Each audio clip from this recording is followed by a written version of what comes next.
আপনার লাইফে যখনই কোনো প্রবলেম হচ্ছে না কেন, আপনার চালিয়ে যাওয়াটা গুরুত্বপূর্ণ। আমি এরকম অনেক ধরনের প্রবলেম ফেস করছি বা করি আমরা সবাই কম বেশি, যেটা নিয়ে আসলে আমরা সবাই খোলামেলাভাবে কথা বলতে পারি না। যে আমি মাকে একটা বিষয় শেয়ার করলাম, পরক্ষণে হয়তো আপনি দেখলেন যে আপনার মা সেটা আপনার খালাকে বা মামাকে বলছে, জি, বা পুরো কোনো- পরিবারের সবাই জেনে গেছে Exactly, জিনিসটা, পুরো এরকম neighborকে বলছে। অবস্থা। বেঁচে থাকার আর কোনো উপায় দেখছি না। ইমোশনাল জায়গাটা থেকে বের হয়ে আসাটা আসলে আমাদের জন্য সবচেয়ে বেশি টাফ। প্রবলেম নিয়ে বসে থাকবেন না, প্রবলেমটা সলিউশনের জন্য কিছু না কিছু স্টেপ অবশ্যই নেবেন। আপনি যদি মনে করেন যে আপনি কিছুতেই ভালো না, তার মানে আপনি সব কিছুই ট্রাই করেছেন এবং কোনোটাই হয়তো ফুললি ট্রাই করা হয়নি। বুঝতে পারছি আমার প্রবলেমটা এক্স্যাক্ট এইটা, আমাকে এটা সলভ করতে হবে, কিন্তু তারপরও আমি পারছি না।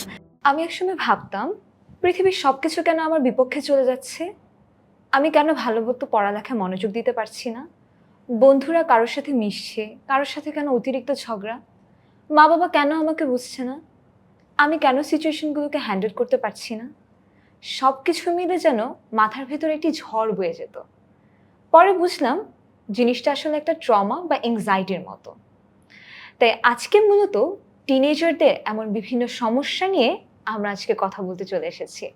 আমাদের আজকের অনুষ্ঠান হচ্ছে টিনেজ টক্স, আর আমি আছি আপনাদের সাথে হোস্ট সঞ্জিদা আশিকিন স্নেহা। আমি মনতরঙ্গের চিফ অপারেটিং অফিসার, এবং আমাদের সাথে গেস্ট হিসেবে আছেন মাহজারিন বিনতে গাফফার আপু, যিনি কিনা একজন ক্লিনিক্যাল সাইকোলজিস্ট। আপু কেমন আছেন আপনি? ভালো আছি, আপনি ভালো আছেন? জি আপু, আলহামদুলিল্লাহ ভালো আছি। বাসার সবাই কেমন আছে? এই তো চলছে ভালো। আচ্ছা আপু, আজকে যেহেতু আমরা টিনেজ টক্স নিয়ে কথা বলছি, তার মানে আমাদের মূলত বিষয়টা হচ্ছে আমরা টিনেজাররা কী ধরনের সমস্যার সম্মুখীন হচ্ছে। আমি স্পেশালি, যেহেতু আমি নিজে টিনেজার, আমি এরকম অনেক ধরনের প্রবলেম ফেস করছি বা করি আমরা সবাই কম বেশি, যেটা নিয়ে আসলে আমরা সবাই খোলামেলাভাবে কথা বলতে পারি না। তবে আজকের এই অনুষ্ঠানে আমি চাচ্ছি যে অ্যাজ আ টিনেজার আমি যেন আমার বিভিন্ন সমস্যা কিংবা বাকিরা যেরকম সমস্যাটা ফেস করছেন তাদের বিভিন্ন সমস্যা নিয়ে আমরা যাতে আজকে সুন্দর করে একটু আলোচনা করতে পারি, যদি সম্ভব হয় আমাদের কথার মাধ্যমে যাতে আমরা একটা সমাধানে আসতে পারি। সো অ্যাডমিশন লাইফটা পার করে মাত্র ভার্সিটি গণ্ডিতে আসলাম। আসার পর দেখছি যে আসলে ছোটবেলা থেকে যে জিনিসগুলো আমরা খুব ভয় পেতাম, জীবনটা আসলে বড় হতে হতে আরো খুব কঠিন হয়ে পড়ে। স্কুল কলেজ ছিল জাস্ট একটা কাইন্ডা আই ওয়াশ টাইপের, তখনকার প্রেশার অ্যান্ড ভার্সিটি প্রেশার বা আস্তে আস্তে বড় হলে আমাদের যেরকম প্রেশারটা বাড়তে থাকে, সেটা কিন্তু অনেকেই আমাদের কন্ট্রোল করতে পারি না, কন্ট্রোলের বাহিরে চলে যায়। সোশ্যাল লাইফটা একরকম হচ্ছে অ্যান্ড পারিবারিক লাইফটা একরকম হচ্ছে। আমার প্রিয় বন্ধু হয়তো আমার কাছে নেই, বা ভালোবাসার মানুষটা হয়তো আমার সাথে নেই, মা বাবা হয়তো আমাকে ভুল বুঝতেন, বা অনেক ধরনের সমস্যা আমরা সম্মুখীন হয়ে থাকি। তাহলে এইসব ক্ষেত্রে আমরা মানসিকভাবে কিন্তু অনেক সময় নিজেকে তৈরি করতে পারি না। আমার প্রশ্ন এটাই যে আমরা যখন মানসিকভাবে নিজেকে প্রস্তুত করতে পারছি না, কিন্তু নিজেকে কিভাবে মোটিভেশন দিয়ে অ্যাটলিস্ট নিজের মানসিক হেলথটাকে আমরা ভালো রাখতে পারি? ধন্যবাদ। আমি প্রথমেই বলবো, আপনি যে বিষয় বা যে সময়গুলোর কথা বলেছেন, সাইকোলজির ভাষায় আমরা প্রত্যেকটাকে বলি এক একটা ট্রানজিশনাল পিরিয়ড। তার মানে আমার লাইফের নতুন করে একটা অধ্যায় শুরু হচ্ছে, এবং এটা খুবই স্বাভাবিক যে আমি যখন আমার লাইফের নতুন একটা অধ্যায় শুরু করব, ওই প্রত্যেকটা সময় আমার জন্য নতুন একটা চ্যালেঞ্জ হিসেবে আসবে। নতুন চ্যালেঞ্জ মানে হচ্ছে আমার প্রতি সোসাইটির নতুন কিছু এক্সপেকটেশনস থাকবে, এবং আমার পরিবার, আমার ফ্রেন্ড সার্কেল প্রত্যেকেই নতুন করে কিছু জিনিস আমার থেকে চাইবে। আপনি ঠিক যেভাবে বলেছেন, আমরা যদি একটা ব্যক্তি বা একজন বাচ্চা বা একজন মানুষ হিসেবে দেখি কি হচ্ছে, তাকে প্রতিটা মুহূর্তে কিন্তু খাপ খাওয়াতে হচ্ছে, এবং ঠিক এই সময়টাই আমরা বলছি যে সে বিভিন্ন ধরনের স্ট্রেসের ভেতর দিয়ে যাচ্ছে। সো আমরা বলি যে স্ট্রেস ব্যাপারটা কি, যখন আমি মনে করব যে আমার চারপাশের যে পরিস্থিতিগুলো সেগুলো আমার থেকে এমন কিছু ডিমান্ড করছে যেটা পূরণ করার মতো যথেষ্ট পরিমাণ রিসোর্স আমার নেই, ঠিক সেই মুহূর্তে আমি স্ট্রেস ফিল করছি। এবং টিনেজ টাইমটা বা অ্যাডোলেসেন্ট টাইমটা হচ্ছে এমন একটা সময়, যে সময়টায় আমরা খুব বেশি এই ডিমান্ডটা ফেস করি, খুব বেশি এক্সপেকটেশনস ফেস করে থাকি। অ্যাজ আ হোল তো আমরা বলতেই পারি যে মানুষ আসলে যে সময়গুলোর ভেতর দিয়ে যাচ্ছে প্রত্যেকটা সময় গুরুত্বপূর্ণ। সাইকোলজির ভাষায় আমরা যেটা বলি যে আপনার লাইফে যখনই কোনো প্রবলেম হচ্ছে না কেন, আপনার চালিয়ে যাওয়াটা গুরুত্বপূর্ণ। তার মানে স্ট্রেস তো আসবে, বাট খুব গুরুত্বপূর্ণ বিষয় যেটা, সেটা হচ্ছে যে আপনি থেমে যাচ্ছেন কিনা। হতে পারে যে আপনার এমন কোনো এক্সপেকটেশনস আপনার ফ্যামিলি থেকে আসছে যেটা পূরণ করার মতো কোয়ালিটি, বা আপনি মনে করছেন যে ওই মুহূর্তটা আপনার পক্ষে পসিবল না। তার মানে কি আপনি ওই মুহূর্তে থেমে যাবেন? না। ওই মুহূর্তে যে চ্যালেঞ্জগুলো আছে সেগুলো আইডেন্টিফাই করে সেই স্ট্রেসগুলো ম্যানেজ করাটাই হচ্ছে ওই মুহূর্তে আপনার মেইন টাস্ক। অনেকে আমরা আছি যে আসলে খাপ খাওয়ানোর যে বিষয়টা আপনি বলছেন। সো আমরা কিন্তু সবাই কিন্তু প্রত্যেকটা পরিবেশে খাপ খাওয়াতে পারি না। অ্যাজ আ পারসন বা অ্যাজ আ মানুষ বা অ্যাজ আ টিনেজার অনেকে আছে ইন্ট্রোভার্ট, এক্সট্রোভার্ট, অনেকে কম্বিনেশন। একেকজনের কম্বিনেশনটা একেক রকম হয়। তো চাইলেও কিন্তু অনেক সময় দেখা যায় আমি বুঝতে পারছি আমার প্রবলেমটা এক্সাক্ট এইটা। আমাকে এটা সলভ করতে হবে। কিন্তু তারপরও আমি পারছি না। আমি আমার প্রিয় বন্ধুর কাছে শেয়ার করতে পারছি না, মা-বাবার কাছে শেয়ার করতে পারছি না। আমরা কিন্তু আমি যেটা ফিল করি সেটা হচ্ছে যে হ্যাঁ, মা-বাবার কাছে সবকিছু শেয়ার করা উচিত। মা-বাবাকে সর্বপ্রথম তার সন্তানকে বোঝা উচিত। সেই ক্ষেত্রে দেখা যায় মা-বাবা যখন তাদের সন্তানকে একটা সাপোর্ট দিচ্ছে, একটা সুন্দর গাইডলাইন করছে, তখন দেখা যাচ্ছে সন্তানের কাছে অনেক প্রবলেমের কিন্তু সলিউশনটা তখন বের হয়ে যায়। সে একটা লড়াই করার শক্তি পায়, সামর্থ্য পায়। যেটা কিনা আমার মনে হয় যে ব্রাউন ফ্যামিলিজ থেকে হয়তো বা সবাই সেটা খুব সুন্দরভাবে দিচ্ছে না। তো আমার মতে হচ্ছে যে আমি চাই যে হ্যাঁ, ব্রাউন ফ্যামিলির প্রত্যেকটা মানুষের মাথায় বা মেন্টালিটিটা এমনভাবে চেঞ্জ হোক যে তারা তাদের সন্তানকে সাপোর্ট করুক, বুঝার ট্রাই করুক, জোর করে কিছু চাপিয়ে না দেয়।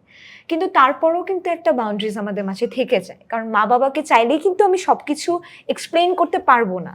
যদি এখানে আমি বলি কিছু আসে যে লজ্জাশীলতার ব্যাপার আছে বা কিছু আছে যে আমার খুব পার্সোনাল ইস্যু, আমি মার কাছে শেয়ার করতে পারছি না বা আমার মা নেই বা আমার বাবা নেই, তখন চাইলে কিন্তু আমি শেয়ার করতে পারছি না। তো যেটা হয়তো মা-বাবাকে শেয়ার করতে পারছি না, অনেক সময় সেটা আমি ফ্রেন্ডকে শেয়ার করতে পারছি বা অনেক সময় দেখা যাচ্ছে যে সেটা ফ্রেন্ডকেও শেয়ার করা পসিবল হচ্ছে না।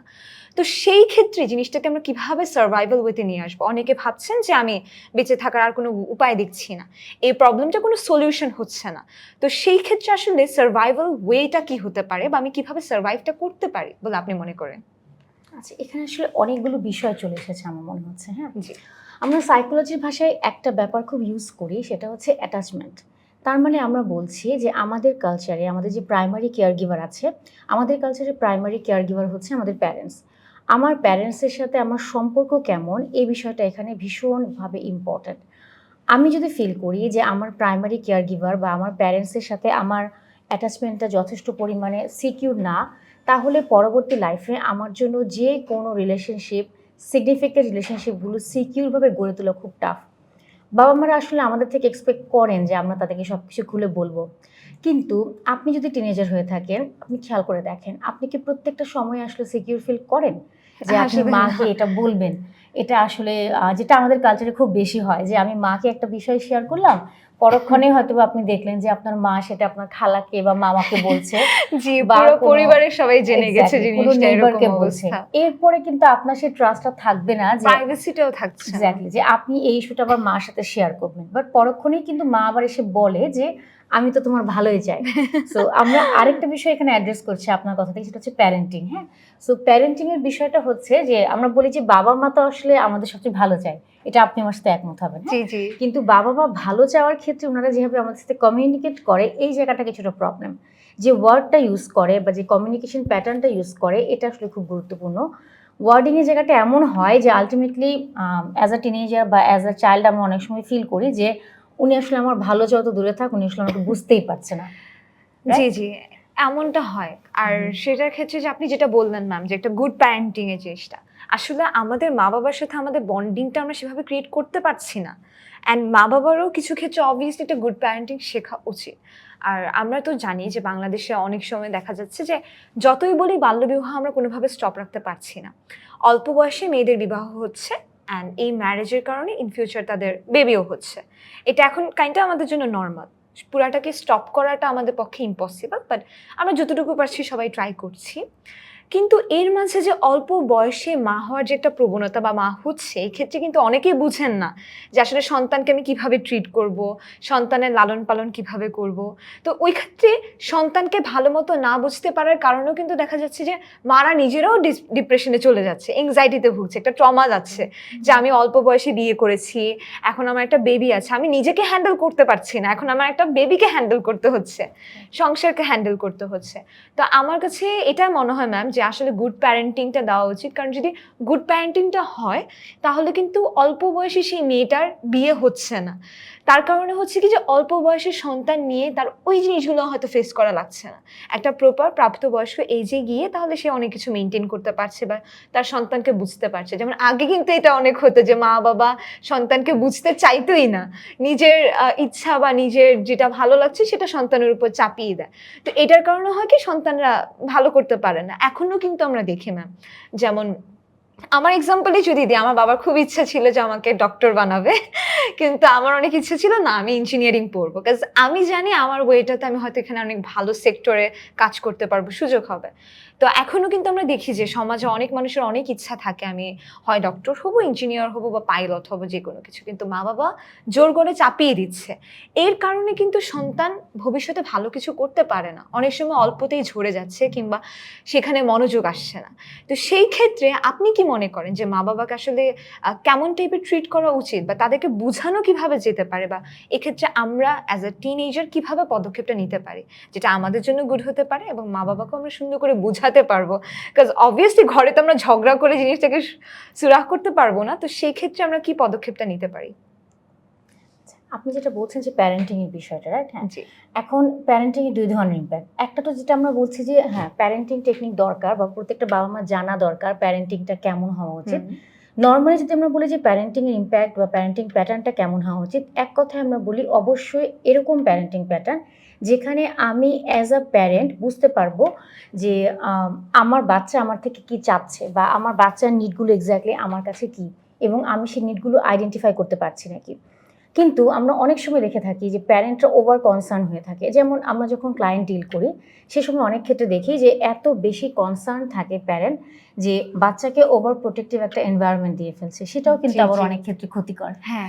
যেমন এই যেটা আপনি বললেন যে আমার যে এক্সপেকটেশনসটা ছিল বা আমার যে লাইফ গোলটা ছিল সেটা আমি পারলাম না, আমি সেটা আমার বাচ্চার উপরে প্রজেক্ট করে ফেললাম। হ্যাঁ, জি, এটা জি। কিন্তু কাইন্ড অফ আমাদের ওভার যে প্রোটেক্টিভ যে প্যারেন্টিং প্যাটার্ন সেটা থেকে চলে আসছে। হ্যাঁ, আবার অ্যাজ আ টিনেজার যদি আপনি বলেন যে আপনি কি করতে পারেন, ডেফিনেটলি প্যারেন্টিং প্যাটার্নটা ফার্স্ট হচ্ছে কনসিস্টেন্ট হতে হবে।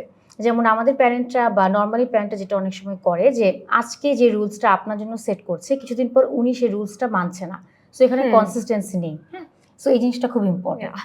আবার আপনাদের ক্ষেত্রে আপনি যেটা আমাকে প্রশ্ন করেছেন যে আপনারা কি করতে পারেন, আমাদের ব্রাউন ফ্যামিলির কালচার বা সাউথ এশিয়ান কালচার আপনি যদি বলেন যে এটা একদমই অ্যালাউড না যে আমি আমার প্যারেন্টসকে বলবো যে সে কি আমার করবে আমার সাথে। মতামত তো নিবেই না, Exactly. লাইক কাইন্ড অফ হচ্ছে জোর করে চাপিয়ে দেওয়া। এটা কিন্তু এমন হয় যে আমার মা বাবার উপরেও কিন্তু আমার দাদা দাদি চাপিয়ে দিল, কাইন্ড অফ জিনিসটা এরকম যে নানা নানি বা দাদা। তো জিনিসটা এমন যে পূর্ব থেকে হয়ে আসছে, বাট এটা যদি আমি এখন স্টপ না করি এই প্রজন্মটা চলবে। আমি আমার ইচ্ছা পূরণ করতে পারিনি, আমিও আমার সন্তানের উপর চাপিয়ে দিচ্ছি যে তোমাকে ডক্টর হতে হবে, তোমাকে ইঞ্জিনিয়ার হতে হবে। কিন্তু তার যদি মন চায় যে না সে সোশ্যাল ওয়ার্কার হবে বা ইনফ্লুয়েন্সার হচ্ছে বা এক একজনের এক এক উইশ থাকতে পারে, পাইলট, তো সেক্ষেত্রে আমি মনে করি যে আসলে এভাবে প্রেশারটা না দেওয়াটাই উচিত। আর সেক্ষেত্রে আপনি যেটা বললেন ম্যাম যে গুড প্যারেন্টিং অবভিয়াসলি দরকার। এখন মা বাবাকেও তো এটা বুঝে আসতে হবে যে সন্তান এটা চাচ্ছে। আপনার যে এখন প্রশ্নটা মেইনলি ছিল সেটা হচ্ছে আপনারা কি করবেন, রাইট? হ্যাঁ, হ্যাঁ। সো আমি বলবো কমিউনিকেশন। আমরা সাইকোলজিক্যাল ব্যাকগ্রাউন্ড থেকে যেটা বলি যে প্রত্যেকটা প্রবলেমের সলিউশন হিসেবে কমিউনিকেশন কাজ করে। যেমন যেটা বলছিলাম যে আমি তো অ্যাজ আ প্যারেন্ট বা আপনারা অ্যাজ আ হয়তো বা চাইল্ড বাচ্চাকে মানে মাকে বলতে পারবেন না যে তোমার প্যারেন্টিংটা এমন হওয়া উচিত বা তুমি এভাবে কথা বলো। বাট জি, জি। আমরা কি করতে পারি, ঘরের এনভায়রনমেন্টটা এরকম একটা ওপেন এনভায়রনমেন্ট রাখতে পারি যেখানে হয়তো বা আপনি আপনার বাবা মা মিলে একটা ওপেন একটা কোয়ালিটি টাইম কাটাবেন, যেখানে এটা প্র্যাকটিস করতে করতে হয়তো এরকম একটা মিডল গ্রাউন্ডে আসবে যেখানে আপনার বাবা মা আপনাকে কিছু বলার পরে ওনারা আপনার ফিডব্যাক নেবে এবং আপনিও আপনার বাবা মার থেকে কি এক্সপেক্ট করছেন, ডিমান্ডটা কি, বা ওনাদের কথাগুলো আপনার উপর ঠিক এক্স্যাক্টলি ইম্প্যাক্ট কীভাবে ফেলছে সেটা আপনি কমিউনিকেট করতে পারবেন। তার মানে এটাকে আমরা আরেক কথায় বলে থাকি নন ভায়োলেন্ট কমিউনিকেশন, যেখানে অ্যাজ আ প্যারেন্ট বা অ্যাজ আ চাইল্ড আপনি সামনের মানুষটার বিহেভিয়ারটা অবজার্ভ করবেন, তার ইমোশনটা আইডেন্টিফাই করবেন এবং এক্স্যাক্টলি এভাবে কমিউনিকেট করবেন। হ্যাঁ, আসলে এভাবে করলে কিন্তু জিনিসটা খুব ভালো হবে। আমি কাউকে ক্ষতি করছি না বা কাউকে কষ্ট দিয়ে কথা বলছি না। মা বাবাও বুঝতে পারবে এবং আমাদের কাছেও সিচুয়েশনটা হ্যান্ডেল করার মতো হবে। আরো যদি কিছু সিচুয়েশন বলি, আমরা সবাই কিন্তু বড় হতে হতে সবার একটা লাভ লাইফ থাকে, সবাই বিয়ে করবে ইন ফিউচার। তো এর মাঝে আমরা যেটাকে বলি টিনেজাররা ছ্যাঁকা খায় কিন্তু অনেক ম্যাম, লাইক আপনি খাচ্ছেন বা কাউকে দিচ্ছেন, যেটাকে আমরা বলি যে আসলে প্রেমে ব্যর্থতা, বন্ধুত্বে ব্যর্থতা, এরকম টাইপের অনেক জিনিস হয়। তো অনেকেই আছে আমার দেখা মতে যে আমি জীবন দিয়ে দিব, আমি আর থাকবো না, আমি আর বাঁচবো না, এটা আমার সাথে কি হয়ে গেল। তো সেই ক্ষেত্রে আপনি কি মনে করেন যে আসলে কি এটা উচিত যে আমি একজনের জন্য জীবন দিয়ে দিব? এটা আসলে ওর্থ ইট কিন্তু না। তো সেই ক্ষেত্রে আমি নিজের মেন্টাল হেলথটাকে বা মেন্টাল স্টেটটাকে কিভাবে ঠিক রাখতে পারি? খুবই রিলেভেন্ট কোয়েশ্চেন আমি বলবো, যেহেতু আমি বাচ্চাদের নিয়ে অনেক কাজ করি, বিশেষ করে টিনেজারদের নিয়ে, স্কুল কলেজের বাচ্চাদের নিয়ে। সো এটা খুবই কমন একটা ফেনোমেনা, আমাকে ডেইলি এটা ফেস করতে হয়। সো আমি প্রাইমারি যেটা বলবো যে relationship it's an emotional attachment. So আমি যেটা অলওয়েজ বলি যে একটা রিলেশনশিপে যখন আমরা ইনভেস্ট করছি, ওখানে বেসিক্যালি টাইম, মানি এগুলোর চেয়ে আমাদের সবচেয়ে বেশি ইনভেস্ট হচ্ছে ইমোশন। অ্যান্ড আমাদের যখন ব্রেকআপ হচ্ছে, আমরা সেই ইমোশনটা কিন্তু নিয়ে আসতে পারি না, যেটা ইনভেস্ট করেছি we can't withdraw একটা it. টাইম ধরে যে আমি একটা মানুষের সাথে Exactly. অ্যাডজাস্টমেন্টে কেয়ার ছিলাম। করছি, অনেক কিছু এক্সপেক্ট করছি, অ্যান্ড সবচেয়ে ইম্পর্টেন্ট হচ্ছে আমি অনেক কিছু ড্রিম করছি, হ্যাঁ, Yeah. অ্যান্ড ওগুলো আমি ফেরত আনতে পারছি না। সো ইমোশনাল জায়গাটা থেকে বের হয়ে আসাটা আসলে আমাদের জন্য সবচেয়ে বেশি টাফ। Toughest so job. আমি যেটা as a psychologist always suggest করি যে ব্রেকআপের পর আমরা বলি যে ওই মানুষটা যে রাস্তা দিয়ে যাচ্ছে বা যেখানে আছে আমি ওটা এটা অ্যাভয়েড অ্যাভয়েড করবো। করে চলো। আমি ওর ফোন কল, মানে আমি যেভাবে পারি ব্লক করবো, সবকিছু থেকে মানে সামহাও আমি ডিটাচ থাকবো, মানে তার থেকে ডাইভার্টেড তাকে থাকবো। আমি দেখবো না, তার থেকে আমি দূরে থাকবো। এক্স্যাক্টলি। বাট আপনি নর্মালি চিন্তা করেন, আপনাকে যদি আমি এখন বলি যে একটা ইয়েলো স্পাইডার, আপনি জাস্ট থিঙ্ক করবেন না, আপনি কি পারছেন? না। চিন্তা করবেন না, একদম হলুদ একটা মাকড়সা, চিন্তাই করবেন না, ইমিডিয়েট চলে এসেছেন আপনার মাথায়। হ্যাঁ। এক্স্যাক্টলি। সো আমরা বলছি যে আপনি যখন রিলেশনশিপ ব্রেকআপ থেকে অ্যাডজাস্ট করতে নেবেন, আপনি যেটা সবচেয়ে বেশি প্রেশারাইজ করবেন বা এমফেসাইজ করবেন, এটা আমি কোনোভাবেই চিন্তা করবো না, ওর কথা মনে করবো না, আপনার আরও বেশি মনে পড়বে। তার মানে আপনি কোনোভাবেই অ্যাভয়েডেন্সে যাবেন না, রাদার অ্যাকসেপ্ট করেন যে আপনার একটা রিলেশনশিপ ছিল ডেফিনেটলি, অ্যান্ড এটা ডেফিনেটলি এই টাইমটা ওয়ার্কআউট করেনি, সেটা অ্যাকসেপ্ট করেন, আপনার ইমোশন, আপনার ফিলিংসের জায়গাটা অ্যাকসেপ্ট করেন এবং তার সাথে আপনি মানিয়ে নেন। এবং আমি আরও একটা জিনিস বলি যে আপনি ফেস করেন, ওই রাস্তাটা ফেস করেন, ওই সিচুয়েশনটা ফেস করেন, ওই মানুষটাকে ফেস করেন। প্রথম দিন আপনার ফেস করতে যতখানি কষ্ট হবে, after 6 months it will be more blunt emotion, and definitely আপনার কোপিং স্ট্র্যাটেজি আগের চেয়ে অনেক স্ট্রং হয়ে যাবে। হ্যাঁ, লাইক সিগমা ওমেনের মতো। এখন এক্ষেত্রে আপনি যেটা বললেন খুব ভালো একটা কথা বলেছেন। আসলে কি আমি নিজেকে গুটিয়ে রাখলে আমি এটা কোনোভাবে প্রবলেমের সলিউশন দিতে পারবো না, কিন্তু আমিও প্রবলেমটা ফেস করলেই কিন্তু ওই জিনিসটা আস্তে আস্তে আমার সাথে কানেক্টেড হয়ে যাবে, এটা নর্মালাইজ হবে। আর যত নর্মালাইজ হবে আমি জিনিসটাকে তত সুন্দর করে হ্যান্ডেল করতে পারবো। আমি নিজেও দেখেছি অনেকে বলে যে আচ্ছা দোস্ত এটা তো হলো, এটাকে আমরা জাস্ট তুই ওর সামনে যাবি না, ওকে ইগনোর কর, ওকে ব্লক মেরে দে, ওর পুরো ফ্যামিলিকে ব্লক মেরে দে, ওর সাথে কোনো কথা বলবি না। অ্যান্ড বেশিরভাগ ইউনিভার্সিটি বা স্কুল কলেজে জিনিসটা হয় কি আমরা ফ্রেন্ড সার্কেলের জোনের মধ্যে থেকে করি। তো তখন দেখা যাচ্ছে কি যে আচ্ছা আমার ব্রেকআপ হলো, আমার সাথে আরেকটা ফ্রেন্ড ছিল, ওর ফ্রেন্ডশিপটাও নষ্ট হয়ে যাচ্ছে, বা নিজেদের বেস্ট ফ্রেন্ডের মাঝে থার্ড পার্সন ঢুকলো, দেন ফ্রেন্ডশিপ গন। তো এরকম অনেক কিছু, যেমন আমি নিজেও ফেস করেছি এরকম অনেক সিচুয়েশন।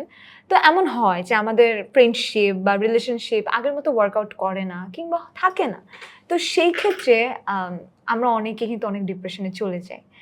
নিজের প্রিয় বন্ধুটাকে হারাতে আসলে কেউই চায় না, কিন্তু কোনো একটা সময় হয় যে সময় আসলে এই জিনিসটা ঘটে যে সেই পার্সনটা আর আগের মতো নেই।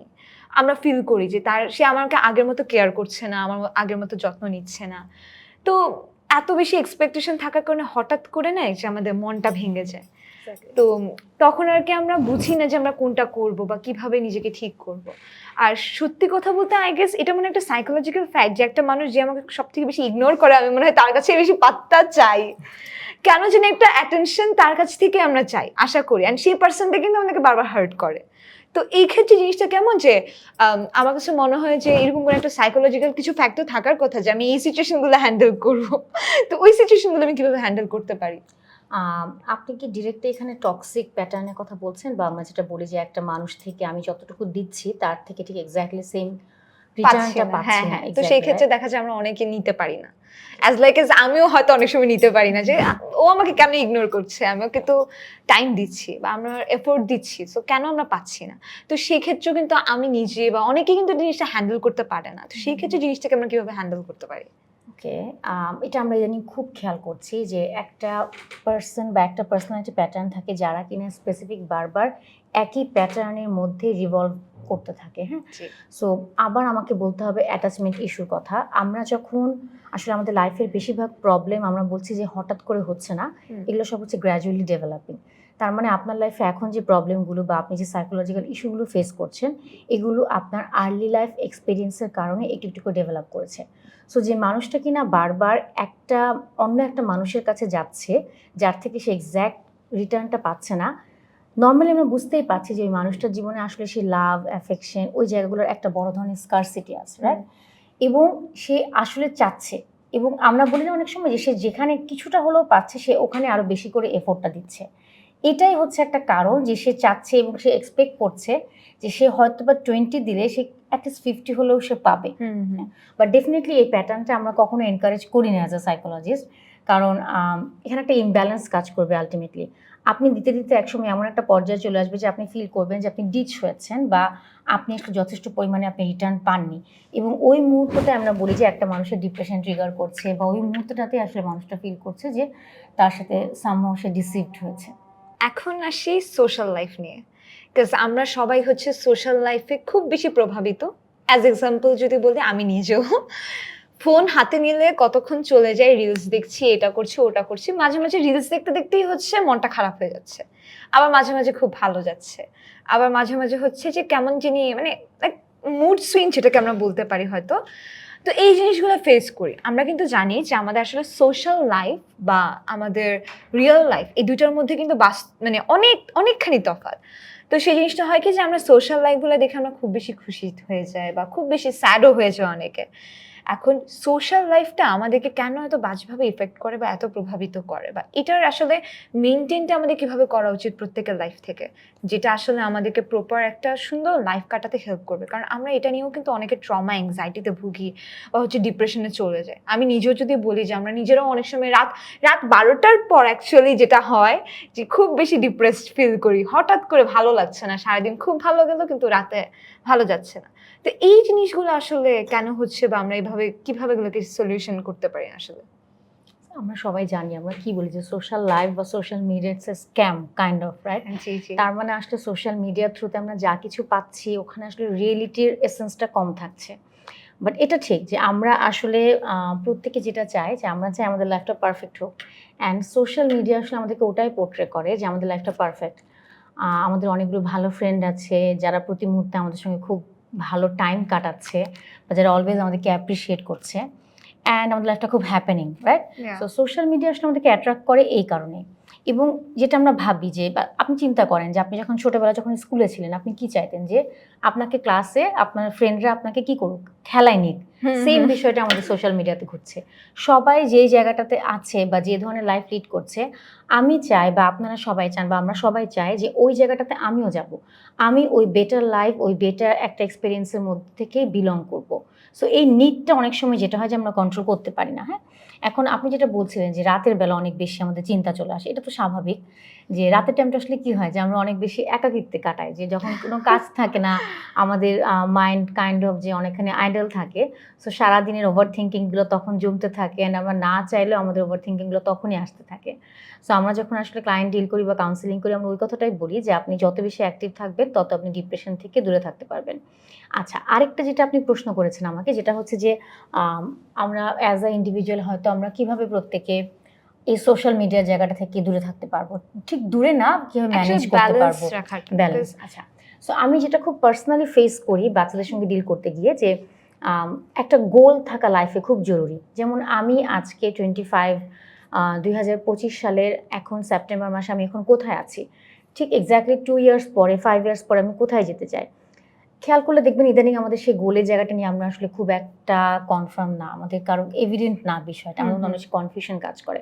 সো আপনি যখন ক্লিয়ার থাকছেন যে আপনার লাইফের গোল কি, ডেফিনেটলি আপনার সেই গোলটা ড্রাইভ করার জন্য আপনি কিছু না কিছু করছেন, তার মানে আপনার একটা পারফেক্ট প্ল্যান আছে, আপনি সেটা অনুযায়ী এগিয়ে যাচ্ছেন, আপনি সেটা অনুযায়ী অ্যাক্টিভ হচ্ছেন। সো আপনি যখন এই একটা গোলের দিকে এগিয়ে যাবেন, তখন সোশ্যাল মিডিয়ার জায়গাটা আলটিমেটলি আপনার কত ইম্প্যাক্ট ফেলবে না।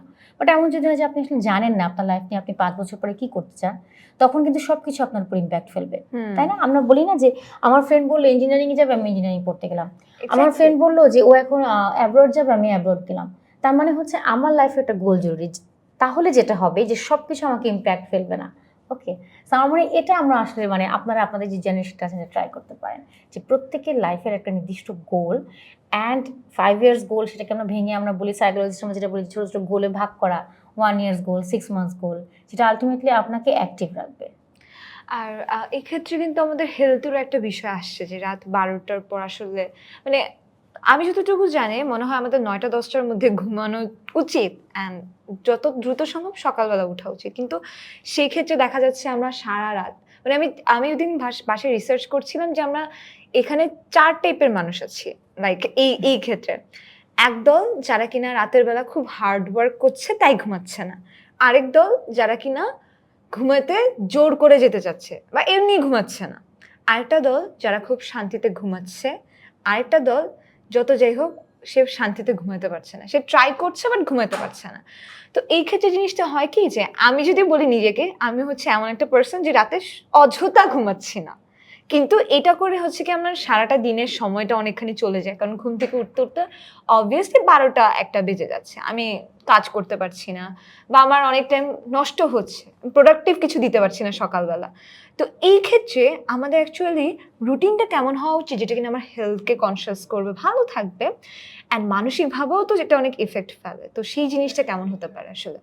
খুব কমন কোয়েশ্চেন আমাদের কাছে যখন টিনেজের বাচ্চারা আসে, ব্যাডলসের Yeah. বাচ্চারা আসে, ওরা খুব কমনলি এই প্রশ্নটা করে যে রাতে আমি ঘুমাতে চাই বাট পারছি না, কি করব?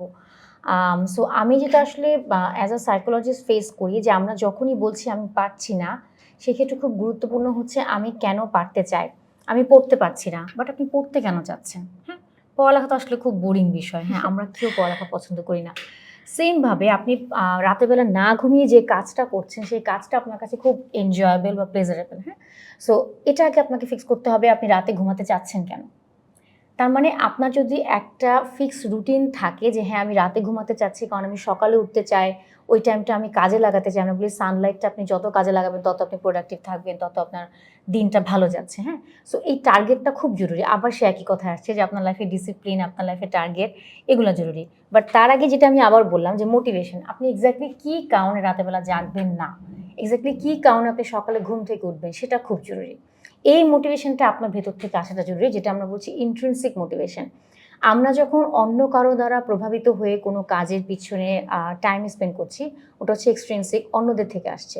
আর যেটা আমার নিজের ভেতর থেকে আসছে যে আমি চাই যে আমি একটা লাইফের পর্যায়ে পৌঁছাবো যেখানে আমি হয়তো একজন ভালো আর্কিটেক্ট হব, যেখানে আমি হয়তো একজন খুব ভালো এন্টারপ্রেনার হব। সেই জায়গাটা টার্গেট করে যখন আপনি আপনার লাইফের গোলগুলো করবেন বা আপনি যখন আপনার লাইফের রুটিনটা করবেন, সেটা ইম্পর্টেন্ট। আর অবশ্যই এটার সঙ্গে তো আপনার ডিসিপ্লিন জরুরি যে আপনি রাতে ঘুমাতে মানে কটার সময় ঘুমাবেন, কটার সময় উঠবেন। বাট আরেকটা জিনিস আমরা খুব বেশি সাজেস্ট করি যে কাউকে, সেটা হচ্ছে আপনার রুটিনটার মধ্যে দুটো বিষয় থাকতে হবে। একটা হচ্ছে প্রত্যেক দিন এমন কিছু থাকতে হবে যেটা আপনাকে প্লেজার দিচ্ছে, তার সঙ্গে সঙ্গে এমন কিছু থাকতে হবে যেটা আপনাকে প্রোডাক্টিভ ফিল করাচ্ছে। সাপোজ আপনি আপনার ফ্রেন্ডের সঙ্গে হ্যাং আউট করছেন, আপনাকে ভীষণ প্লেজার দিচ্ছে, আপনি গান শুনছেন, আপনাকে প্লেজার দিচ্ছে।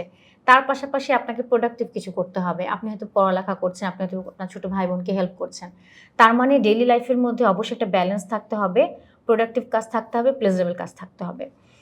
এটার সঙ্গে সঙ্গে আমি আরেকটা জিনিস খুব বেশি বলি, সেটা হচ্ছে যে যারা আপনারা হয়তো এই মুহূর্তে খুব কেওস একটা লাইফের ভেতর দিয়ে যাচ্ছেন, খুব মেসি লাইফ রুটিনের ভেতর দিয়ে যাচ্ছেন, এমন আমরা করব না যে আমি কালকের থেকে খুব একটা ফিক্সড রুটিন, টাইট একটা রুটিন ঠিক করে ফেলবো, কালকে থেকে একদম চেঞ্জ হয়ে যাব না। আমরা রুটিনটা এমন করব যেটা ফিজিবল, যেটা আমার পক্ষে ফিজিবল। আমি আজকে গতকাল রাত পর্যন্ত 4টার সময় ঘুমিয়েছি, আমি আজকে 12টার সময় ঘুমানোর চেষ্টা করব না, আমি হয়তো একটু একটু করে কমাবো। হ্যাঁ, সো আমি রুটিন করব অলওয়েজ যেটা আমার জন্য ফিজিবল হবে, মানে যেটা আমার প্রেশার ফেস নিয়ে করতে করব পারবো। না, Exactly. জিনিসটা হচ্ছে যে আমি খুব সুন্দর আনন্দের সাথে করব, হ্যাপিলি করব, যেটা আসলে আমি মানে জোর করে তো ওটাও করছিলাম, মানে জোর করে স্ট্রেস এটাও নিব না করছি। আবার। আমি হ্যাঁ, রুটিন এখন মেইনটেইন করতে, সবাই বলেছে ঠিকভাবে রুটিন করতে হবে, এখন আমি স্ট্রেস নিয়ে ফেললাম, করতে পারলাম না, আবার আমি ফ্রাস্ট্রেটেড হয়ে গেলাম। সো আবার একই সাইকেলে পড়ে যাব, তা যেন না হয়। আমি টার্গেট ফিক্স করব, টার্গেট হতে হবে আমার জন্য ফিজিবল, টার্গেট হতে হবে যেন আমি অ্যাচিভ করতে পারি এবং সেই ফিজিবিলিটি অনুযায়ী আমি আমার রুটিনটা ফিক্স করব। আচ্ছা আচ্ছা, ভালো কথা। এবং আমরা দেখি যে অনেকে কিন্তু এই সোশ্যাল লাইফ বা এগুলো ছাড়া অনেক কিছু, আরো অনেক কিছুই ফেস করে। যদি বলি আসলে হচ্ছে যে এমন কিছু মানুষ আছেন যারা কিনা সব কিছুতে পারদর্শী, আবার কিছু মানুষ আছে আমি কোনো কিছুতে পারদর্শী না, আবার ভিতরে আসলে ট্যালেন্ট কি আছে সেটা সে খুঁজে বের করতে পারছে না, এটার জন্য সে ডিপ্রেশনে চলে যাচ্ছে। এটার জন্য তো ট্রমা কাজ করছে যে আরে তুই তো কিছুই পারছিস না, তুই তো আমাদের লেভেলের না, আমাদের সাথে থাকার মতোরও না। তো এই জিনিসটা আপনি আসলে কিভাবে বুঝেন যে আসলে একটা মানুষ তার ভেতরে আসলে কি ট্যালেন্ট আছে, বা সে আসলে কিভাবে নিজেকে সামনে সেই কাজটার জন্য প্রিপেয়ার করতে পারে? কিছু ওয়ে অর কোনো একটা টেকনিক যেটা সে ফলো করলে সে তাকে আরো বেটার করতে পারবে? আচ্ছা, এটার সাথেও কিন্তু আমরা বলছি আমাদের চাইল্ডহুড বা আমাদের প্যারেন্টিং প্যাটার্ন জড়িত। একটা মানুষ যদি না জানে যে সে কিসে ভালো, সে কিসে এক্সেল, তার মানে আমরা বলছি যে সে যথেষ্ট পরিমাণে সুযোগ পায়নি। তাকে অপরচুনিটি দেওয়া হয়নি নিজেকে এক্সপ্লোর করার জন্য, নিজেকে ফ্লারিশ করার জন্য, হ্যাঁ? আপনি যদি মনে করেন যে আপনি কিছুতেই ভালো না, তার মানে আপনি সবকিছুই ট্রাই করেছেন এবং কোনোটাই হয়তো ফুললি ট্রাই করা হয়নি। ঠিক আছে? সো আমরা যেটা বলি, আমরা সাধারণত যেটা করি আমাদের কাউন্সেলিং প্রসেসে, যে একটা মানুষকে তার পজিটিভিটিগুলো বের করতে বলি। কাউন্সেলিং প্রসেসটা হচ্ছে এরকম, যেখানে আমরা কখনো বলে দিই না যে আপনি তো খুব ভালো গাছ যত্ন নিতে পারেন বা আপনি তো বেশ ভালো সিনসিয়ার। আমরা যেটা করি যে মানুষটাকে বলি যে আপনি নিজে এক্সপ্লোর করেন যে আপনার স্ট্রেংথের জায়গা কোনটা। সো আপনি যখন কন্টিনিউয়াসলি নিজের জায়গাগুলো এক্সপ্লোর করতে থাকবেন, কোনো না কোনো একটা জায়গায় দেখবেন যে আপনার প্যাশন কাজ করছে, আপনার অন্য কোনো ডেডিকেশন কাজ করছে। আর যদি এমন হয় যে আপনি কোনোটাই বের করতে পারছেন না, তাহলে বলব যে আপনি অবশ্যই কোনো না কোনো একটা কাজ তো থাকবে, যেই কাজটা আপনি অনেক দিন ধরে করতে পারবেন। যেমন আমাকে যদি আপনি বলেন, আমি অ্যাজ আ সাইকোলজিস্ট, যে আপনি কি 10 বছর পরেও কাউন্সেলিং করবেন? আমি বলব হ্যাঁ, ঠিক সেইমভাবে আমি এই কাজটা করতে চাই, এটা আমার প্যাশন। সেরকম প্রত্যেকটা মানুষেরই কিন্তু এরকম কিছু একটা থাকবে যে সে হয়তোবা কোনো ধরনের লেথার্জিক ফিল করবে না, সে হয়তোবা টায়ার্ড ফিল করবে না। ওই কাজটা সে অনন্তকাল করে যেতে পারবে। যেই কাজটাতে আল্টিমেটলি তার প্যাশন কাজ করছে, তার খুব বেশি ডেডিকেশন কাজ করবে। এটা আসলে ডেফিনিটলি একটা নিজের সাথে নিজের সেলফ ওয়ার্ক আমরা বলছি, হ্যাঁ? মানে এমন না যে সেশনে আসলে আমরা বলে দিই যে আপনি তো এটাতে ভালো, আপনি এটাতে ফোকাস করে ফেলেন। এটা নিজের সঙ্গে নিজের একটা বোঝাপড়ার বিষয়, এক্সপ্লোর করার বিষয় অ্যান্ড দেন ডিসাইড করার বিষয়। খুব ভালো, ভালো বলেছেন। কারণ আমরা আশেপাশে এমন অনেক মানুষকেই দেখি আসলে তারা বুঝতেই পারছে না। কারণ আসলে সে সেই সেক্টরে কাজ করেনি কিংবা ভালোমতো করেনি। তাই হয়তো বুঝতে না। কিন্তু আমার কাছে মনে হয় প্রত্যেকটা মানুষেরই কোনো না কোনো ক্রিয়েটিভিটি সৃষ্টিকর্তা দিয়েছে। অ্যান্ড সেই ক্রিয়েটিভিটিটা কি হতে পারে বা সে আসলে কোন জিনিসটাতে ভালো সেটা আসলে সেই ভালোমতো বুঝতে পারবে। বিকজ এটা আসলে তার একান্ত নিজের সত্তা বা নিজেকে নিয়ে করা। আমরা যদি বলি এখন আরো কোয়েশ্চেনে যদি আসে, আমরা দেখতে পাই অনেক সময় যে আমরা এতটা পরিমাণে কাজে ব্যস্ত, এতটা পরিমাণে ডেইলি রুটিনে বিজি হয়ে গেছি যে নিজেকে সময় দিতে পারছি না। নিজেকে সময় না দিতে পারার কারণে কিন্তু আমি নিজেকে নিয়েও কিন্তু খুব বেশি এক্সপ্লোর করতে পারছি না। আমি পুরাটাই একদম টাইট স্কেডিউল মেনটেন করছি, কোনো কিছুতে শান্তি পাচ্ছি না। হ্যাঁ, এটাও আমার পছন্দের কাজ যেটা আমি করছি, আবার আমি নিজে এটা নিয়ে খুব বেশি ডিপ্রেশন ট্রমাতে চলে যাচ্ছি কিংবা ভালো লাগছে না, আগের মতো এনার্জেটিক পাওয়ারফুল ফিল করতে পারছি না। তো নিজেকে বোঝার যে সত্তা বা নিজ সত্তাকে সময় দেওয়া, চেনা, এটার বিষয়ে আপনি কি বলতে চান? এটা আসলে আমাদের জন্য কতটা দরকার যে নিজের জন্য সময় বের করা, নিজেকে নিজ সত্তাটাকে উপলব্ধি করা? আচ্ছা, এটা কিন্তু আমরা প্রায় বলে থাকি, হ্যাঁ? বাট টার্মটা আমরা অন্যভাবে বলি, আমরা সাইকোলজিস্ট, আমরা বলি সেলফ কেয়ার। Self care. তার মানে আমি প্রতিদিন কি করছি? আমি প্রতিদিন আমার অফিসের কাজ করছি। আমি প্রতিদিন আমার হয়তো সন্তানদের জন্য কাজ করছি, আমার হাসব্যান্ডের জন্য কাজ করছি, আমার বাবা-মার জন্য কিছু না কিছু করছি। বাট দিন শেষে আমার কিছু না কিছু থাকতে হবে যেখানে আমি আমার নিজেকে একটা টাইম দিব। কিছুই না। হয়তোবা আমার কি ভাল লাগে? আমার হয়তো কোনো একটা টাইমে একটু গান শুনতে ভাল লাগে। আমার হয়তো কোনো একটা টাইমে চুপ করে বসে থাকতে ভাল লাগে। তাহলে আমি ওই কাজটাই করব। আনফরচুনেটলি আমাদের দেশে যেটা হয় যে আমরা মহিলারা, মেয়েরা কিন্তু কোনো না কোনোভাবে সেলফ কেয়ার করে থাকি। আপনি চিন্তা করে দেখবেন, আমরা একটু গান শুনি, সাজগোজ করি আমরা অনেক সময়। আমরা ২ জন মহিলা যদি পাশাপাশি বসে আমরা কিন্তু অনেক কিছু শেয়ার করি। বাট আনফরচুনেটলি ছেলেরা কিন্তু সহজে সেলফ কেয়ার করে না। আমি যখন সেশন নিই, আমি অফেন দেখা যায় টিনেজার বা ছেলে বলেন বা বড় যারা অ্যাডাল্ট, ওদেরকে জিজ্ঞাসা করি যে, "আপনি সেলফ কেয়ার করেন?" তো খুব কমনলি বলে, সেলফ কেয়ার আবার কি? চাকরি করে কুল পায় না, বা না, হ্যাঁ, ফুটবল খেলি, এই খেলি, সেই খেলি", এ ধরনের। বাট খুব ইম্পর্ট্যান্ট হচ্ছে ছেলে যারা আছে বা মেল ফিগার যারা আমাদের আছে, ওরাও যেন সেলফ কেয়ারের জায়গাটা করে। এক কথায় যদি বলি, সেলফ কেয়ার কি? সেলফ কেয়ার হচ্ছে সারাদিন আপনার দায়িত্বের বাইরে আপনি নিজের জন্য আলাদা করে একটা সময় রাখবেন। খুব নগণ্য একটা সময় হতে পারে, 5 মিনিটস, 10 মিনিটস, 15 মিনিটস। যে সময়টা আপনি নিজেকে ফিল করতে পারবেন, নিজের সঙ্গে নিজের একটা বোঝাপড়া হবে, নিজেকে হয়তো রিভিউ করবেন। আজকের দিনটা কেমন গেল? আজকের দিনটা কত ধরনের সাকসেসফুল ছিল? কালকের দিনটা হয়তো আপনি কেমন কাটাতে চান? বা জাস্ট ফিল করা যে নিজেকে, যে আজকে আমি কেমন আছি, ভালো আছি কিনা? That's it. হ্যাঁ, আমাদের আসলে সবারই উচিত যে প্রত্যেকদিন একদম টাইট স্কেডিউল থেকে কিন্তু নিজেদের জন্য একটু সময় বের করা। কারণ সেটা আমাকে আরেকটু ভালো পজিটিভিটি দিবে। আমি আরো একটু পাওয়ারফুল হব বা অ্যাক্টিভ হব, যেটা আসলে খুব দরকার। কারণ নিজেকে সময় না দিলে আসলে হচ্ছে কি নিজ সত্তাটাকে আমি বাঁচিয়ে রাখতে একটু কষ্ট হয়ে যাবে, নিজেকে বোঝা।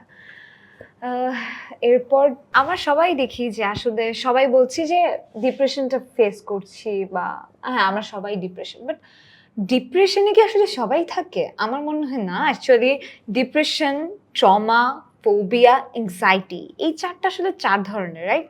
বাট আমরা প্রত্যেকটা ক্ষেত্রে দেখা যায় কি সবাই আমরা জাস্ট একটা জিনিসই বলি, আমরা ডিপ্রেশনে আছি, আমরা ডিপ্রেশনে আছি, আমরা এংজাইটিতে আছি। বাট সবাই তো আসলে এটা বুঝে না যে আসলে কোনটা ডিপ্রেশন, কোনটা ট্রমা, কোনটা এংজাইটি বা কোনটা ফোবিয়া। আপনি যদি এটা একটু সুন্দর করে বুঝিয়ে বলতেন আমাদেরকে। আচ্ছা, হ্যাঁ, সেটা হচ্ছে ডিপ্রেশন। আমরা নর্মালি যেটা সবাই আপনি বলছেন বলে, সেটা বেসিক্যালি আমরা বলি মন খারাপ। তার মানে একটা টাইমে হয়তো তার মন খারাপ থাকছে। নর্মালি আমরা ডিপ্রেশন তখনই বলবো যদি একটা মানুষের দিনের বেশিরভাগ সময় মন খারাপ থাকে, ইউজুয়াল যে কাজগুলো করতে সে পছন্দ করে সেগুলো সে করতে না পারে, দৈনন্দিন কাজ করতে নিজেকে প্রচণ্ড রকম পুশ করতে হয়, ইউজুয়ালি যে কাজগুলো করতে তার ভালো লাগতো সেগুলো সে আর এনজয় করতে না পারে। অনেক ক্ষেত্রে যেটা দেখা যায় ঘুমের সমস্যা দেখা দেয়, তার মানে অতি ঘুম বা কম ঘুম। অ্যাপিটাইটের প্রবলেম দেখা দেয়, তার মানে খিদা একদমই লাগছে না বা অনেক বেশি খেয়ে ফেলছে। এবং খুব বেশি সিভিয়ার পর্যায়ে গেলে আমরা অনেক সময় দেখি যে সুইসাইডাল অ্যাটেম্প থাকে বা সেলফ হার্ম থাকে। খুব কমনলি যেটা থাকে ডিপ্রেশন, সেটা হচ্ছে প্রচণ্ড রকম নেগেটিভ থট কাজ করে। আচ্ছা, এংজাইটি হচ্ছে, আমরা বলি যে ডিপ্রেশন থাকলে সাধারণত এংজাইটি অনেক ক্ষেত্রে থাকে। এংজাইটি হচ্ছে যেখানে কোনো একটা বা একের অধিক বিষয় নিয়ে আউট অফ প্রপোর্শন একটা ফিয়ার কাজ করে, হ্যাঁ? যেমন ধরুন, বা অনেক কিছু নিয়ে একসাথে তার একটা এংজাইটি বা দুশ্চিন্তা কাজ করছে। যেমন কালকে আপনার পরীক্ষা। এই পরীক্ষার ফিয়ারটা আপনি কোনোভাবেই কাটাতে পারছেন না এবং আপনার প্রচুর রকম ভয় কাজ করছে, মনে হচ্ছে যে পরীক্ষা হলে কি হবে। এংজাইটির সাথে সাধারণত বেশ কিছু ফিজিক্যাল সিমটম থাকে। তার মানে এমন হবে না যে আপনার এংজাইটি ডিসঅর্ডার বাট আপনার কোনো ফিজিক্যাল সিমটম নেই। প্রিভেলিং কিছু ফিজিক্যাল সিমটম থাকবেই এবং এটা ফ্রি ফ্লোটিং টাইপের হয়। তার মানে অনেক বিষয় নিয়ে তার একের পর এক দুশ্চিন্তা আসতে থাকে। এংজাইটির সাথে কিছুটা ডিফারেন্স হচ্ছে, যেটাকে আমরা বলছি ফোবিয়া। ফোবিয়াটা হচ্ছে নির্দিষ্ট একটা বিষয়ে তার খুব বেশি পরিমাণ ভয়। যেমন ধরুন কারো হয়তো বা সামাজিক সিচুয়েশনে ভয় কাজ করে, তার মানে সোশ্যাল সিচুয়েশনে। সাধারণত কি হবে, তার যদি সোশ্যাল ফোবিয়া থাকে, সে সোশ্যাল সিচুয়েশনটা ফেস না করার জন্য সে বিভিন্ন ধরনের কাজ করতে থাকে, সে অ্যাভয়েড করতে থাকে, সে কোনোভাবেই সিচুয়েশনটা ফেস করবে না এবং ওই সিচুয়েশন যদি তাকে ফেস করতে বলা হয়, সে কিছু সেফটি বিহেভিয়ার করে বা সে এমন কিছু বিহেভিয়ার করে যেটা করলে তার সিচুয়েশনটা আরও সাধারণত ডেটোরিয়েট করে বা তাকে ফেসই করতে না হয়। সো এক কথা যদি বলি, এংজাইটি হচ্ছে অনেকগুলো সিচুয়েশনে তার মধ্যে দুশ্চিন্তা কাজ করে, আর ফিয়ার বা ফোবিয়া হচ্ছে একটা নির্দিষ্ট সিচুয়েশনে বা একটা নির্দিষ্ট বিষয়ের প্রতি যেখানে তার আউট অফ প্রপোর্শন ভয় কাজ করে। ট্রমা হচ্ছে কাইন্ড অফ পুরোপুরি ডিফারেন্ট। আমরা বলছি যে ট্রমা হচ্ছে সাধারণত একটা মানুষ যদি কোনো একটা ঘটনার পরে বা একই টাইপের কয়েকটা ঘটনার পর পরবর্তীতে কিছু সিমটম দেখা যায়। সাধারণত ট্রমা আমরা তখন বলি যদি মানুষটার মধ্যে এক্সট্রিম পরিমাণে অ্যাভয়েডেন্স থাকে ওই ট্রমা রিলেটেড ঘটনার সাথে সম্পর্কিত যে কোনো বিষয়ে। যদি তার হঠাৎ হঠাৎ মনে হতে থাকে যে ওই ট্রমা রিলেটেড ঘটনা তার এখন হচ্ছে, তার মানে সে এক্সপেরিয়েন্স করছে। একটা এক্সাম্পল যদি দিই, আমার একটা লাল গাড়িতে অ্যাক্সিডেন্ট হয়েছিল। দেখা গেল আমি যখনই লাল গাড়ি দেখছি আমার মনে হচ্ছে এখনই বোধহয় আমার অ্যাক্সিডেন্ট হবে, এখনই বোধহয় আমার কিছু একটা হয়ে যাবে। সো আমার মনে হতে থাকে, আমি এটা এক্সপেরিয়েন্স করতে থাকি। অনেক বেশি দেখা যায় যে খুব ইমোশন কাজ করে, অনেক ক্ষেত্রে হাইটেন্ড ইমোশন, খুব বেশি ভয় পেয়ে যায়, খুব বেশি অ্যাংজাইটি কাজ করে, খুব বেশি অস্থির হয়ে যায়। আরেকটা অনেক ক্ষেত্রে কাজ করে যেটা আমরা বলছি নাইটমেয়ার। যাদের মধ্যে ট্রমা আছে তারা ভীষণ রকম অনেক ক্ষেত্রে নাইটমেয়ারের ভেতর দিয়ে যায়। সো এই চারটা হচ্ছে চার ধরনের প্রবলেম, বাট হতেই পারে যে মানুষটা হয়তো বা ট্রমার ভেতর দিয়ে গিয়েছে অনেকদিন, বা এই মুহূর্তে ট্রমা আছে, সে হয়তো বা ডিপ্রেশন ফেস করছে। যে কিনা ডিপ্রেশন ফেস করছে তার মধ্যে হয়তো এংজাইটি আছে, অথবা যার কিনা স্পেসিফিক ফোবিয়া আছে এটার সঙ্গে ফাইট করতে করতে তার মধ্যে হয়তো বা ডিপ্রেশন ট্রিগার করতেও পারে। আচ্ছা ম্যাম, খুব সুন্দর করে আসলে ম্যাম আমাদেরকে চারটা জিনিস খুব সুন্দর করে বোঝালো যে আসলে ডিপ্রেশন, ট্রমা, এংজাইটি অথবা ফোবিয়াটা কি হতে পারে। এখন থেকে আমরা হয়তো বুঝতে পারবো, যেমন আমি নিজেও ক্লিয়ার হয়েছি জিনিসগুলো আসলে কেমন। আমি আসলে ডিপ্রেশনে আছি নাকি ট্রমায় নাকি এংজাইটিতে নাকি আমি ফোবিয়ায়। সো আপনি খুব সুন্দর করে বলেছেন ম্যাম। অ্যান্ড আজকের আলোচনাটা আমি আজকে মনে করছি যে খুবই যৌক্তিক ছিল, আমাদের খুব সুন্দর সুন্দর জিনিসগুলো নিয়ে আমরা আলোচনা করতে পেরেছি, যেটা আমাকে খুব বেশি হেল্পফুল, একটা সিচুয়েশন মেনটেন করতে হেল্প করছে, অ্যান্ড পাশাপাশি হয়তো আমাদের দর্শক বন্ধুদেরকেও হেল্প করবে। তো আমরা আজকে আমাদের এই আলোচনা করার মাঝামাঝি আমরা কিছু বলতে চাই যে যেহেতু আমরা মানসিক স্বাস্থ্য নিয়ে কথা বলছি, এখানে মন তরঙ্গকে না আনলে আমাদের চলছে না। সো বেসিকলি মনতরঙ্গ হচ্ছে এমন একটি এআই ভিত্তিক মানসিক স্বাস্থ্য ভিত্তিক একটি ওয়েব অ্যাপ্লিকেশন, যেখানে কিনা আপনারা এইসব মানসিক স্বাস্থ্য নিয়ে বিভিন্ন জিনিস সম্পর্কে জানতে পারবেন, এবং যারা সাইকিয়াট্রিস্ট বা সাইকোলজিস্ট আছেন তাদের কাছ থেকেও আপনি সাহায্য সহযোগিতা পাবেন। আমাদের এখানে এআই আছে যা আপনাকে 24 ঘন্টা আপনাকে বিভিন্ন ধরনের পরামর্শ বা যে কোনো ধরনের প্রশ্নের জবাবদিহি করতে পারবে। এবং সাথে যেহেতু আমাদের এত ভালো ভালো সাইকোলজি বা সাইকিয়াট্রিস্ট আছেন, তাদের কাছ থেকে চাইলে আপনারা বিভিন্ন সেশন, সেমিনার বা থেরাপি নিতে পারবেন। তাই অবশ্যই মনতরঙ্গের সাথে যুক্ত হন, কারণ এটি পুরোপুরি ফ্রি সব স্টুডেন্টস এবং 13 থেকে 30 বছরের জন্য মূলত এটি। সো আপনারা যারা বিভিন্ন ধরনের সমস্যা ফেস করছেন বা মানসিক স্বাস্থ্য নিয়ে আপনারা সচেতনতা অবলম্বন করতে চাচ্ছেন, তাদের জন্য আসলে মনতরঙ্গ খুব ভালো একটা প্ল্যাটফর্ম হতে পারে। এবং আজকে যেহেতু আমরা একদম অনুষ্ঠানটা খুব শেষের দিকে, একদম শেষে চলে এসেছি, তাই আমি জাস্ট ম্যামকে কিছু বলতে চাচ্ছি যে ম্যাম, আপনার দর্শকদের উদ্দেশ্যে কোনো সাজেশন বা কোনো কথা যদি বলার থাকে আপনি বলতে পারেন, যেটা সবার উদ্দেশ্যে। আচ্ছা, আমি যেটা এতদিন ধরে প্র্যাকটিস করার পর যেটা ফিল করছি সবচেয়ে বেশি, যে আসলে আমাদের দেশে মেন্টাল হেলথ ইস্যু নিয়ে কাজ করার জন্য সবচেয়ে বেশি যেটা প্রবলেম সেটা হচ্ছে স্টিগমা। তার মানে আমরা কিছু কমন টার্ম ইউজ করি মেন্টাল হেলথ পেশেন্টদের ক্ষেত্রে, যেগুলো আসলে আমাদেরকে বা যে কাউকে এই সার্ভিসটা নিতে গেলে বাধা প্রদান করে। সো আমি টিনেজার বা আপনারা যারা ইয়াং জেনারেশন আছে তাদের জন্য একটাই আমার বার্তা থাকবে, যে আপনারা যখন প্রবলেম একটা নিয়ে বসে থাকছেন, ডেফিনেটলি আপনি ওই সিচুয়েশনে আটকে আছেন, আপনি স্টাক হয়ে আছেন। আপনি যদি অন্যদের কথা চিন্তা করে যে অন্যরা কি বলবে বা আমার সম্পর্কে কি চিন্তা করবে, এটা চিন্তা করে যদি আপনি কোনো স্টেপ না নেন, আপনি কোনো হেল্পের জন্য না যান, সাইকিয়াট্রিস্ট, সাইকোলজিস্ট কনসাল্ট না করেন, আলটিমেটলি কিন্তু আপনি এগোচ্ছেন না, আপনি স্টাকই থাকছেন, আপনি ওই জায়গায় আটকে থাকছেন, আপনার প্রবলেমটা সলভ হচ্ছে না। সো আপনি চেষ্টা করবেন যত কিছুই হোক, আপনি যদি আইডেন্টিফাই করতে পারেন যে হ্যাঁ আপনার কোনো মেন্টাল হেলথ ইস্যু হচ্ছে, জাস্ট আপনি পরবর্তী স্টেপটা নেন। আপনি যদি সাইকিয়াট্রিস্ট বা সাইকোলজিস্টের কাছে যান, কাউন্সেলিং করেন, এটুকু তো অ্যাটলিস্ট কনফার্ম যে আপনি যে সিচুয়েশনটাতে স্টাক হয়ে আছেন, যে প্রবলেমে আছেন, সে প্রবলেমটা সলভ হবে। সো অ্যাটলিস্ট প্রবলেম নিয়ে বসে থাকবেন না, প্রবলেমটা সলিউশনের জন্য কিছু না কিছু স্টেপ অবশ্যই নেবেন, যেই মুহূর্তে আপনি বুঝতে পারছেন যে হ্যাঁ আপনি কোনো মেন্টাল হেলথ ইস্যুর ভিতর দিয়ে যাচ্ছেন। আচ্ছা, খুব ভালো বলেছেন। আসলে আমরা শরীরের অসুস্থতার কথা বলতে সবাই কিন্তু ডাক্তারের পরামর্শ নিই কিংবা ডক্টরের কাছে যাই, কিন্তু মনের অসুস্থতা সেটাও কিন্তু একটা অসুস্থতা। সে অসুস্থতার কথা বলতে কিন্তু কখনোই আমরা মনের যে ডাক্তার কিংবা ডক্টর তাদের কাছে কিন্তু যাচ্ছি না। তাই আমি বলবো যে প্রত্যেকটা মানুষেরই উচিত শরীরের অসুস্থতার পাশাপাশি মনের বিভিন্ন অসুস্থতা যদি সে ফেস করে, তার অবভিয়াসলি ডক্টরের কাছে শরণাপন্ন হওয়া উচিত। কারণ আপনার মনে মানসিক শান্তিটাও কিন্তু অনেক ফ্যাক্ট ফেলে, যেটা কিনা আপনাকে ইন ফিউচার খুব ভালো একটা লাইফ লিড করতে হেল্প করবে। সো দর্শক বন্ধুরা, আপনাদের সবাইকে অনেক ধন্যবাদ আমাদের সাথে থাকার জন্য। পরবর্তী এপিসোডে আমরা আরো নতুন নতুন অনেক কিছু নিয়ে আসব, এবং আপনারা নিজেরাও চাইলে আপনাদের মতামত দিতে পারেন যে আপনারা কেমন টাইপের এপিসোড চাচ্ছেন বা কেমন জিনিস চাচ্ছেন। তাই অবশ্যই আমাদের সাথে থাকুন, মনতরঙ্গের সাথে থাকুন। দেখা হচ্ছে আবারও একটি অন্য এপিসোডে। ধন্যবাদ সবাইকে। আসসালামু আলাইকুম।